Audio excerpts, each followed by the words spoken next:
Welcome to exam विवेचना। तो दोस्तों, जैसा कि आपको पता है, हम अपने इस चैनल पर डिस्कस कर रहे हैं टीजीटी हिंदी टेट से संबंधित प्रश्नों के बारे में।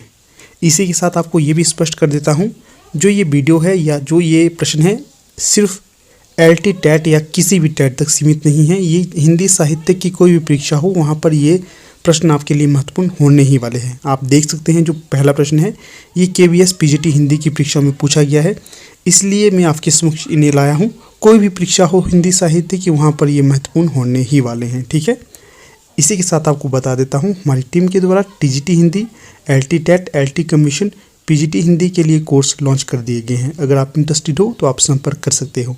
संपर्क करने के लिए आपको व्हाट्सएप नंबर बता देता हूँ, 8219312129। इस पर आपने व्हाट्सएप करना है। आपकी कोई भी क्वेरी होगी तो उसको सॉल्व करने की कोशिश कर दी जाएगी। ठीक है, चलिए वीडियो को स्टार्ट कर देते हैं। तो देखिए, जो पहला प्रश्न यहाँ पर पूछा गया है, निम्न में से हिंदी साहित्य का अतीत किसने लिखा है। तो जो ग्रंथ है हिंदी साहित्य का अतीत, ये लिखा गया है आचार्य विश्वनाथ प्रसाद मिश्र के द्वारा। तो यहाँ पर बी सही विकल्प हो जाएगा। ये प्रश्न केबीएस पीजीटी हिंदी 2009 में पूछा गया है, इसलिए आप इसे महत्वपूर्ण मान सकते हैं। अगला प्रश्न है 2, आदिकाल को प्रारंभिक काल नाम किसने दिया।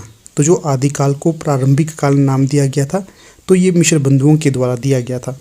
कई बार यहाँ पर दो ऑप्शन इस प्रकार से दिए जाते हैं, एक होते हैं मिश्र बंधु और दूसरे होते हैं गणपति चंद्रगुप्त। अगर दोनों हो तो आपने उस समय मिश्र बंधु को ही टिक करना है। अगर गणपति चंद्रगुप्त कहीं और दिखाई दिया जाए आपको, मान लीजिए मिश्र बंधु ना हो तो गणपति चंद्रगुप्त हो, तो आप उन पे भी टिक लगा सकते हो। उन्होंने भी इसे प्रारंभिक काल नाम दिया गया है। ठीक है, अगला प्रश्न देखिए 3, निम्न में से कौन शिलांकित कृति है। तो जो राउलबेल है, ये आदिकाल की रचना है और इसे शिलाओं में लिखा गया था, इसलिए इन्हें शिलांकृत कृति का दर्जा प्रदान किया गया है। अगला प्रश्न है 4, शालिभद्र सूरी की रचना का नाम क्या है। तो जो शालिभद्र सूरी की रचना का नाम होगा भरतेश्वर बाहुबलीदास। बी सही विकल्प यहाँ हो जाएगा। अगला प्रश्न देखिए 5, अमीर खुसरो किस नाम से जाने जाते थे। तो जो अमीर खुसरो है, ये भी आदिकाल से ही संबंधित कवि रहे हैं। इन्हें तूतीय हिंद के नाम से जाना जाता है। विकल्प ए यहाँ पर सही हो जाएगा। अगला प्रश्न है 6, आदिकाल को बीज वपन काल नाम किसने दिया। तो जो आदिकाल को बीज वपन काल नाम दिया गया था, आचार्य महावीर प्रसाद द्विवेदी के द्वारा दिया गया था। तो छठे का सही विकल्प यहाँ पर सी हो जाएगा। अगला प्रश्न है 7, देसिल बैना सब जन मीठा, ये जो पंक्ति है किसके द्वारा कही गई है। तो ये पंक्ति कही गई थी विद्यापति के द्वारा। तो 7वें का सही विकल्प यहाँ पर ए हो जाएगा। 8वां प्रश्न देखिए, उपदेश रसायन के रचयिता कौन होंगे। तो जो रचना है उपदेश रसायन, इसके रचनाकार हो जाएंगे जिनदत्त सूरी। तो सही विकल्प 8वें का ए हो जाएगा। अगला प्रश्न देखिएगा 9, निम्न में से किस कवि को अपभ्रंश का वाल्मीकि कहा जाता है। तो जो अपभ्रंश का वाल्मीकि कहा जाता है, ये स्वयंभू को कहा जाता है। तो 9वें का सही विकल्प यहाँ पर सी हो जाएगा। अगला प्रश्न है 10, किस कवि को अभिनव जयदेव नाम से भी जाना जाता है। तो अभिनव जयदेव के नाम से जाना जाता है विद्यापति को। 10वें का सही विकल्प यहाँ पर ए हो जाएगा। अगला प्रश्न है 11, निम्न में से कौन सी रचना व्याकरण ग्रंथ है। तो जो उक्ति व्यक्ति प्रकरण है, ये व्याकरण ग्रंथ मानी जाती है। तो सी सही विकल्प यहाँ पर हो जाएगा 11वें का। अगला प्रश्न है 12, प्रबंध चिंतामणि के रचयिता का क्या नाम है। तो जो प्रबंध चिंतामणि के रचयिता हो जाएंगे, ये हो जाएंगे मेरुतुंग आचार्य। जो मेरुतुंग आचार्य है, इनके द्वारा प्रबंध चिंतामणि नामक ग्रंथ को लिखा गया था। तो डी सही विकल्प यहाँ पर हो जाएगा। अगला प्रश्न देखिए 13, बलवाचार्य द्वारा रचित ग्रंथ का नाम बताइए। तो जो बलवाचार्य हैं, जो अष्टछाप के प्रमुख संस्थापकों में माने जाते हैं। वैसे तो अष्टछाप की स्थापना की गई थी विठलनाथ के द्वारा, परंतु विठलनाथ के पिता थे बलवाचार्य। ठीक है, बलवाचार्य के द्वारा लिखा गया ग्रंथ था अणुभाष्य। अगला प्रश्न देखिए 14, विज्ञान गीता के रचयिता किसे माना जाता है। तो जो विज्ञान गीता है, ये केशव दास के द्वारा लिखी गई थी। सी सही विकल्प हो जाएगा यहाँ। अगला प्रश्न देखिए 15, खेट कौतुकम किसकी रचना है। तो जो खेट कौतुकम है, ये रहीम दास की रचना हो जाएगी। 15 का सही विकल्प यहाँ पर ए हो जाएगा। अगला प्रश्न देखिएगा 16, गोकुलनाथ की रचना का नाम बताइए। जो गोकुलनाथ है, इनकी रचना हो जाएगी 84 वैष्णवन की वार्ता। ठीक है। अगर आपसे ये पूछा जाए जो गोकुलनाथ है इनके पिता का क्या नाम था, तो इनके पिता का नाम विट्ठलनाथ था। अगला प्रश्न है 17, और रुद्र संप्रदाय की स्थापना किसने की थी? तो जो रुद्र संप्रदाय की स्थापना की थी विष्णु स्वामी के द्वारा। 17 का सही विकल्प यहाँ पर सी हो जाएगा। ये देखिएगा जितने भी प्रश्न यहाँ पर पूछे गए हैं ये पहले किसी परीक्षा में पूछे हुए हैं, इसलिए ये महत्वपूर्ण हो जाते हैं, इसीलिए इनको आपकी वीडियो में लाया गया है। ठीक है, आपको ध्यान में रखना है। ये हो सके तो इनके नोट्स भी बनाते रहिए, आपको इसका लाभ अवश्य मिलेगा लास्ट टाइम रिवीजन के लिए। ठीक है। अगला प्रश्न देखिए 18, प्रभु जी तुम चंदन हम पानी, इस पंक्ति के रचनाकार कौन होंगे? तो ये हो जाएंगे संत रैदास। अगर आपसे ये प्रश्न पूछा जाए संत रैदास का जन्म कहाँ पर हुआ था, तो इनका जन्म हुआ था काशी में। इनके गुरु का नाम पूछा जाए तो रामानंद इनके गुरु थे। इनकी जाति पूछी तो ये इनकी जाति चमार है। ठीक है, इसका भी ध्यान रखना है। अगला है 19, केशवदास कहीं ना जाए का कहिए, ये पंक्ति किस कवि की है? तो ये पंक्ति हो जाएगी तुलसीदास की। 19 का सही विकल्प यहाँ सी हो जाएगा। अगला प्रश्न देखिए 20, अंगद बैज की रचना किसने की है? तो अंगद बैज जो रचना है इसके रचनाकार हो जाएंगे ईश्वरदास। 20 का सही विकल्प सी हो जाएगा। अगला प्रश्न है 21, रामानुजाचार्य ने किस दर्शन का प्रतिपादन किया था? तो ये किया था विशिष्टाद्वैतवाद। ठीक है, सी सही विकल्प हो जाएगा 21 का। अगला प्रश्न है 22, राधा वल्लभ संप्रदाय का प्रवर्तन किसने किया? तो जो राधा वल्लभ संप्रदाय है इसके प्रवर्तक माने जाते हैं हित हरिवंशदास। तो सही विकल्प 22 का सी हो जाएगा।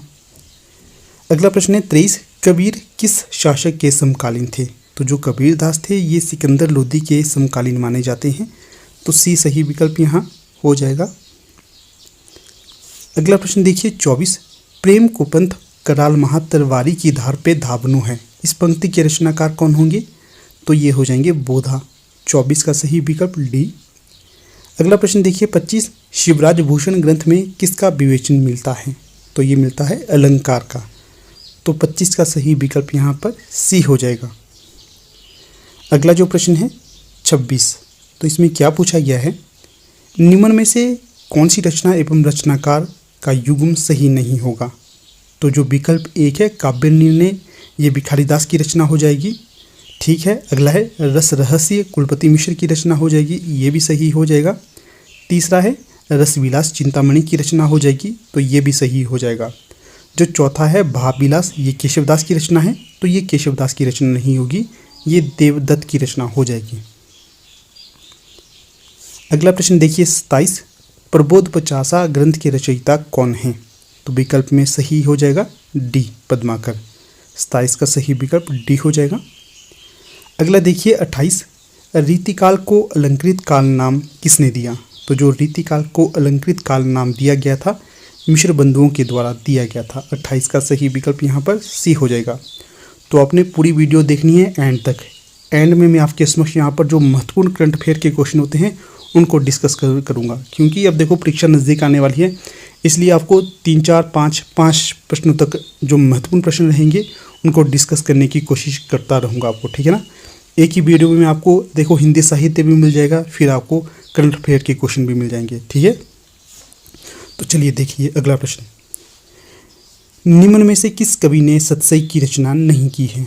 तो जो सतसई की रचना नहीं की गई थी सेनापति के द्वारा, बाकी मतीराम, बिहारी और वृंद, इन तीनों के द्वारा ही सतसई की रचना की गई थी। इन तीनों में जो सबसे ज़्यादा प्रसिद्ध सतसई हुई है तो ये बिहारी सतसई हुई है। अगला प्रश्न देखिए 30, धन्य भारत भूमि सब रत्ननी की उपजावनी, इस पंक्ति के लेखक कौन होंगे? तो ये पंक्ति हो जाएगी बद्री नारायण चौधरी प्रेमघन की। तो 30 का सही विकल्प यहाँ बी हो जाएगा। अगला प्रश्न देखिए, भारतेंदु ने यात्रावृत्त संबंधी कौन सी रचना लिखी है? तो ये लिखी गई थी सरयू पार की यात्रा। तो 31 का सही विकल्प यहाँ डी हो जाएगा। अगला प्रश्न है 32, तदीय समाज से किसका संबंध रहा है? तो जो भारतेंदु हरिश्चंद्र थे इनका संबंध रहा है तदीय समाज से। अगला प्रश्न देखिए 33, रामवृक्ष बेनीपुरी की कौन सी कृति यात्रावृत्त की है? तो ये हो जाएगी पैरों में पंख बांधकर। इनकी एक और जो रचना प्रसिद्ध है, तो जो रेखाचित्र नाम से, रेखाचित्र विधा से वो प्रसिद्ध है, तो वो है माटी की मूर्ति। इसका भी ध्यान रखना आपने, ये भी अत्यधिक प्रसिद्ध रचना मानी जाती है इनकी। अगला प्रश्न देखिए यहाँ पर 34 क्या पूछा गया है इसमें, निम्न में से कौन सी रचना एवं उसके रचनाकार का युग्म सही नहीं है। तो विकल्प ए देखिए, कविता, जो कविता कौमुदी है ये रामनरेश त्रिपाठी की रचना है, बिल्कुल सही है जी। अगला देखिए विकल्प बी, हिमक्रीटनी माखनलाल चतुर्वेदी की रचना है, तो ये भी बिल्कुल सही है। तीसरा देखिए हल्दी घाटी श्याम नारायण पांडे की रचना है, तो ये भी बिल्कुल सही हो जाएगा। अंतिम है रसवंती सियाराम शरण गुप्त की रचना है, तो ये गलत हो जाएगा। यहाँ पर जो रसवंती है ये सियाराम शरण गुप्त की रचना नहीं होगी, तो किसकी रचना होगी ये, तो ये रामधारी सिंह दिनकर की रचना हो जाएगी। अगला प्रश्न देखिए यहाँ पर 35 क्या पूछा गया है इसमें, अधिकार खोकर बैठना यह महादुष्कर्म है, इस पंक्ति के रचयिता कौन होंगे। तो जो ये पंक्ति है यहाँ पर, इसके रचनाकार हो जाएंगे मैथिली शरण गुप्त। तो 35 का सही विकल्प यहाँ पर बी हो जाएगा। अगला प्रश्न देखिएगा 36 क्या पूछा गया है, भारत भारती का प्रकाशन किस वर्ष हुआ था। महत्वपूर्ण प्रश्न है ये, ठीक है। तो जो भारत भारती है इसका प्रकाशन वर्ष माना जाता है 1912। अगर ये पूछा जाए भारत भारती किसकी रचना है, तो ये मैथिली शरण गुप्त की रचना हो जाएगी। अगला प्रश्न क्या है 37, संपत्ति शास्त्र के लेखक का नाम बताइए। तो जो संपत्ति शास्त्र के लेखक हो जाएंगे आचार्य महावीर प्रसाद द्विवेदी। तो 37 का सही विकल्प यहाँ ए हो जाएगा। आगे देखिएगा 38 क्या पूछा गया है, साकेत महाकाव्य का सर्वाधिक मार्मिक सर्ग कौन सा है। तो जो साकेत महाकाव्य है इसका सबसे मार्मिक सर्ग रहा है नवम सर्ग, ठीक है। इस नवम सर्ग में क्या वर्णन किया गया है, इसमें देखिए जो लक्ष्मण जी थे उनकी जो पत्नी है उनका जो विरह ताप था उसका यहाँ पर जिक्र किया गया है। अगर ये प्रश्न पूछा जाए साकेत महाकाव्य किसकी रचना होगी, तो ये भी मैथिली शरण गुप्त की ही रचना हो जाएगी। अगला प्रश्न देखिएगा 39, निराला किस पत्रिका से संबंधित नहीं थे। तो जो निराला संबंधित नहीं रहे हैं पत्रिका से, तो वे हो जाएगी इंदु, इंदु से वे संबंधित नहीं रहे हैं। बाकी सुधा, समन्वय, मतवाला, इन तीनों से ही वे संबंधित रहे हैं। एक प्रश्न यहाँ से आपको पूछता हूँ, वे कौन सी पत्रिका थी जहाँ से निराला की रचनाओं को प्रकाशित करने से इनकार कर दिया गया था। की रचना थी जूही की कली, उसको इस पत्रिका में छापने से इनकार कर दिया गया था, ठीक है। उस पत्रिका का नाम आपने बताना है। अगला प्रश्न देखिए 40, कामायनी में श्रद्धा किसका प्रतीक है। तो जो कामायनी महाकाव्य है इसमें श्रद्धा प्रतीक होगी हृदय की, ठीक है। तो सी सही विकल्प हो जाएगा। अगर ये पूछा जाए कामायनी किसकी रचना है, तो ये जयशंकर प्रसाद की रचना हो जाएगी। इसके पश्चात अगर इसमें पूछा जाए सर्गों की संख्या कितनी है, तो इसमें 15 सर्गों की संख्या है। अब आगे प्रश्न देखिए 41, हिंदी में स्वच्छंदतावाद का कवि कौन कहा जाता है। तो जो स्वच्छंदतावाद का कवि कहा जाता है श्रीधर पाठक को। अगर पूछा जाए किसने कहा है, तो आचार्य रामचंद्र शुक्ल के द्वारा इन्हें स्वच्छंदतावाद का प्रथम कवि कहा है हिंदी में। अगला प्रश्न है 42, अरुण यह मधुमेह देश हमारा, ये किसने कहा। तो जो प्रस्तुत पंक्ति है ये कार्नेलिया के द्वारा कही गई थी, तो सी सही विकल्प हो जाएगा।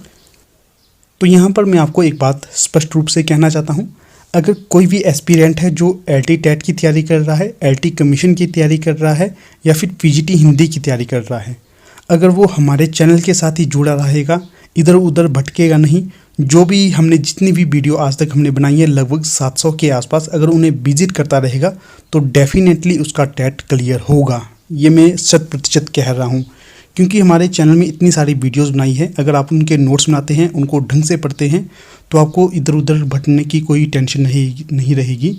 आप डेफिनेटली अपने टेट को या अपने पेपर को क्रैक करोगे, ठीक है। बहुत ज़्यादा मटेरियल हमारे चैनल पे आपको उपलब्ध हो गया है, ढंग से उन्हें देखिए, उनके नोट्स बनाते रहिए, तो आपको अवश्य उसका लाभ मिलेगा, ठीक है। तो चलिए अब अगला प्रश्न देख लेते हैं। छायावाद को स्थूल के प्रति सूक्ष्म का विद्रोह किसने कहा है। तो जो छायावाद को स्थूल के प्रति सूक्ष्म का विद्रोह कहा था डॉक्टर नगेंद्र के द्वारा। अगर ये प्रश्न आपसे पूछा जाए छायावाद स्थूल के प्रति सूक्ष्म का विद्रोह नहीं रहा है, तो ये कथन किसका हो जाएगा। तो ये कथन हो जाएगा रामविलास शर्मा का। तो यहाँ पर सिमिलर दो कथन हैं। एक कथन यह है कि स्थूल के प्रति सूक्ष्म का विद्रोह किसने कहा है, तो ये डॉक्टर नगेंद्र ने कहा है। अगर ये पूछा जाए स्थूल के प्रति सूक्ष्म का विद्रोह नहीं रहा है, तो अगर नहीं रहा है तो ये रामविलास शर्मा आ जाएंगे। छोटी छोटी सी चीज़ें होती हैं जिनको आप ध्यान में रखते हैं तो आपको उसका अवश्य लाभ मिलता है। अगला प्रश्न देखिए 44, साय में धूप काव्य कृति के रचयिता कौन होंगे? तो जो रचना है साय में धूप, तो इसके रचनाकार हो जाएंगे दुष्यंत कुमार।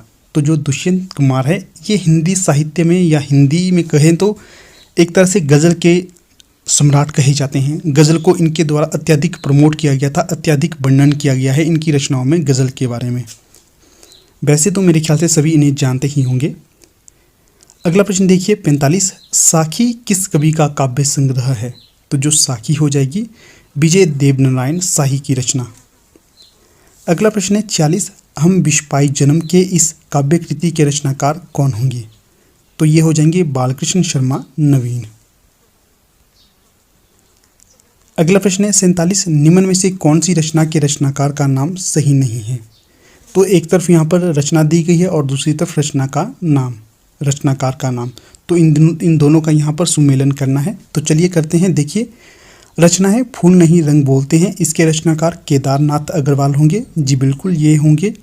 अगला देखिए उस जनपद का कवि हूँ, क्या ये त्रिलोचन शास्त्री के द्वारा लिखा गया है? बिल्कुल सही लिखा गया है। अगला देखिए संसद से सड़क तक विकल्प डी, क्या ये सुदामा पांडे धूमिल की रचना होगी? तो बिल्कुल सही होगी। फिर जो यहाँ पर गलत कौन सा होगा? तो ये हो जाएगा सीढ़ियों पे धूप, ये शमशेर बहादुर सिंह की रचना नहीं होगी। तो सी सही विकल्प हो जाएगा यहाँ। अगला प्रश्न देखिएगा 48, सूरदास किस उपन्यास का चर्चित पात्र है? तो जो सूरदास होगा ये रंगभूमि नामक उपन्यास का चर्चित पात्र है। अगला देखिए 49, झिनी झिनी बिनी चदरिया किस उपन्यासकार की कृति है? तो जो झिनी झिनी बिनी चदरिया नामक उपन्यास है इसके उपन्यासकार हो जाएंगे अब्दुल बिस्मिल्लाह। तो 49 का सही विकल्प यहाँ पर बी हो जाएगा। अगला प्रश्न देखिए 50, अंजो दीदी किस विधा की रचना है? तो जो अंजो दीदी विधा होगी इसकी तो ये नाटक हो जाएगी। तो आज हम यहाँ पर